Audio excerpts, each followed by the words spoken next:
till I'm good and done. I'm gonna push it harder, gonna climb up higher. It's like I just can't miss. I was made for this. I show the world I'm stronger, prove it to them I'm a fighter. I can't help but win. I was made for this. I was made for this. I was made for this.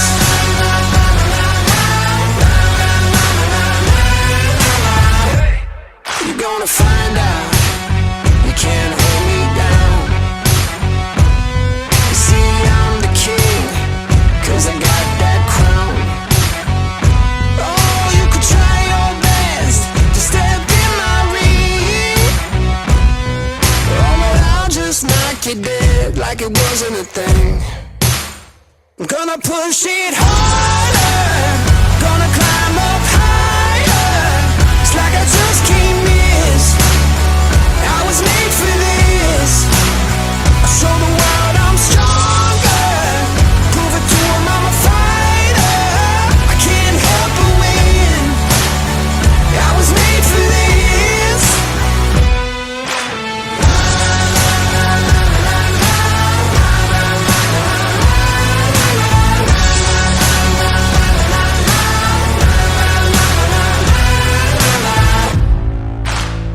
I was made for this. I can't help but win, yeah. Just try and stop me. I'm gonna push it harder, gonna climb up higher. It's like I just can't miss.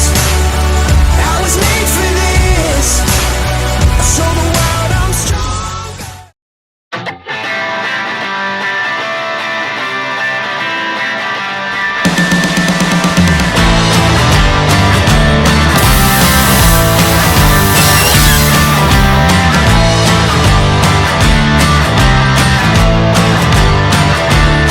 Well, my trailer looks like a liquor store, or maybe one that just got robbed. And well, I got every bottle you could think of, running from Crown Dew and Shannon Rock. And I ain't Keith the Whitley and I ain't George Jones, but I damn sure could be the next. And my girlfriend of 2 months left me last night. I can't remember what I said. Well, goddamn.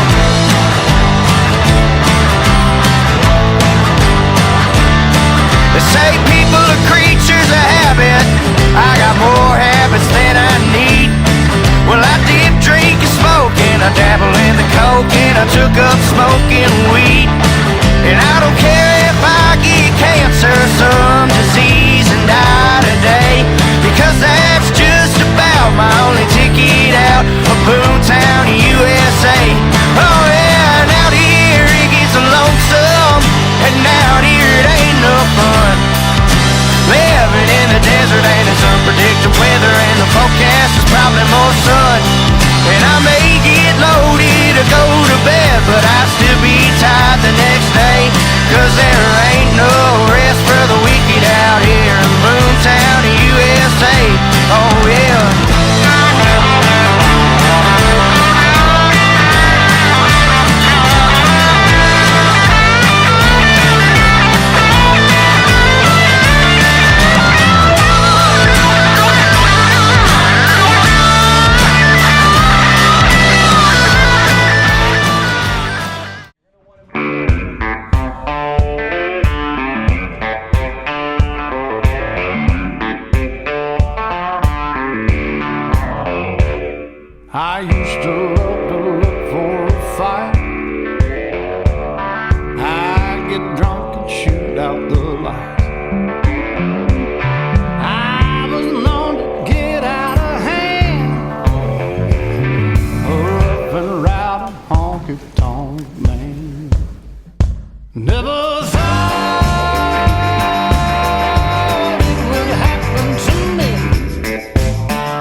Daniel T. Sir. And on the morning of September 11th, Daniel Sir was tragically struck by a falling victim. He later succumbed to his injuries. On the morning of September 11th, George was assigned with search and rescue of the Marriott Hotel, but just minutes later the South Tower come collapsing down, taking the life of him and the rest of Ladder Company 7. Paul Mitchell, aka Big Daddy, last seen headed to Tower 2 when the second plane struck. Firefighter Robert Spear Jr. When arriving on scene, he was sent into the South Tower to help with evacuation. Unfortunately, 4 minutes after entering the tower, it would collapse. Michael Camarada was the youngest firefighter to sacrifice his life on September 11, 2001, at only 22 years of age. Since his body was never identified, a vial of blood he donated just before his death was placed in a casket presented at his funeral. Joseph Agnello and his crew had no tower assignment that day. However, they were seen rushing to the World Trade Center Hotel and were said to have helped 900 people. Gary Goodell, he was stationed on Rescue 1 on the morning of the 9/11 attacks. Gary Goodell's body was never recovered. Robert Edward Evans, on the morning of September 11th, him and 5 of his brothers from Engine 33 would answer the call. They would last be seen entering the North Tower, where they would perish inches away from leaving the lobby. Kenneth J. Marino, the morning of September 11th, 2001, Kenneth was on Rescue 1. He was last seen entering the North Tower. Firefighter Matthew Barnes, the morning of September 11th, along with Engine 25, were among the initial responders to the World Trade Center. Unfortunately, the entire company perished when the North Tower collapsed. Lieutenant Greg Atlas, he was assigned to Engine 10. Last seen was with his crew in Tower 1 between the 30th and 40th floor. John Burnside, the morning of September 11th was like any other morning. John and his crew were assigned for search and rescue of the South Tower, and that was his last known location. Deputy Chief Casper, on September 11th, while off duty, he received information that the Twin Towers were hit. He was last seen directing fire operations for the North Tower. Lieutenant Harvey Harrell, on September 11th, he was a part of the search and rescue team operation. When the South Tower collapsed, that would be the last known location. Lieutenant Harvey Harrell has a younger brother. He too would be responding. This makes them a few set of the siblings that lost their lives the day of the attack. Never forgotten. Never forgotten.